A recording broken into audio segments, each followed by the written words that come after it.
Yeah, I think there were two possibilities that a lot of folks were looking at when Elisa's body was found in the water tank, and one of them was suicide and one of them was murder. And the coroner's conclusion was that neither was the case.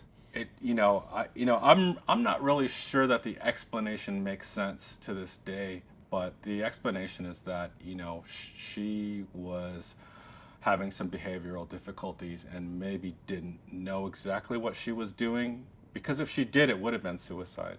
The hotel, sort of wasn't entirely up to, standards at the time, and I think it was sort of a hotel for down and out people and maybe for European tourists who didn't know better. And it's possible that all their security cameras weren't working, or that they didn't even have security cameras in most places where we would think they should be. The hotel had a storied history of sort of criminals and murderers having stayed there, including Richard Ramirez, who was the Night Stalker from the mid 80s, who killed several people in Los Angeles and Southern California. When it comes to Elisa's case, everyone's looking for a bad guy to blame, and it doesn't look like there was a kidnapper or a murderer or any other third party involved in her disappearance. It looks like the only person involved was her.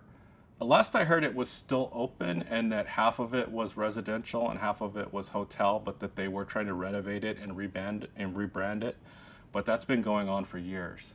They're always saying that, and they still seem to be advertising to like European tourists and people who don't know the kind of neighborhood it's in.